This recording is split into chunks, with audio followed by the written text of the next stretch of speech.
Electronic waste పై ప్రత్యేక drive నిర్వహిస్తున్నామని మంత్రి నారాయణ చెప్పారు. ఏపీలో ఈ వేస్ట్కు సంబంధించి ప్లాంట్ ఏర్పాటు చేస్తామన్నారు. పూర్తి శాస్త్రీయ పద్ధతిలో ఈ వేస్ట్ ప్లాంట్పై దృష్టి పెట్టాలని చంద్రబాబు ఆదేశించినట్టుగా మంత్రి తెలిపారు.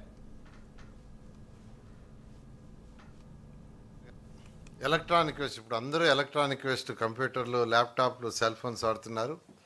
అవి ఎక్కడంటే అక్కడ పడేయటం కాకుండా వాటిలన్నింటినీ రీయూజ్ చేసేటట్టుగా దాని మీద స్పెషల్ డ్రైవ్ చేయమని ముఖ్యమంత్రి గారు చెప్తే హైదరాబాద్ ఆల్రెడీ ఒక యూనిట్ ఎస్టాబ్లిష్ చేస్తున్నారు. వాళ్ళనే కాంటాక్ట్ చేసాం. వాళ్ళు ఆల్రెడీ మన రాష్ట్రంలో కూడా గత 3 నెలల నుంచి మొదలుపెట్టారు. ఈ 3 నెలల్లో ఒక 10 టన్స్ ఈ వేస్ట్ని యాక్చువల్గా ప్రొక్యూర్ చేశారు. వాళ్ళతో ఈరోజు యాక్చువల్గా చాలా డీటెయిల్గా మాట్లాడి రీజనల్ సెంటర్స్ కూడా పెట్టమన్నాం. వాళ్ళు కూడా వచ్చే వేస్ట్ని బట్టి ఇక్కడే మన ఆంధ్రప్రదేశ్లోనే ఒక ప్లాంట్ కూడా ఎస్టాబ్లిష్ చేస్తామన్నారు. అయితే ఇంతవరకు అయితే ఈ వేస్ట్ యాక్చువల్గా అంటే ఎక్కడికక్కడ కలెక్ట్ చేసుకొని అది నార్త్ ఇండియాకు పోతుంది.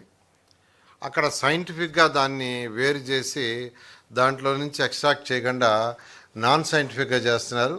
అయితే ముఖ్యమంత్రి గారు సైంటిఫిక్గా చేయాలా, అలాంటి పొల్యూషన్ పెరుగుతుందని ఈ హైదరాబాద్ ఏదైతే యూనిట్ ఉందో ప్రస్తుతం ఆ యూనిట్ వాళ్ళతోనే కోఆర్డినేట్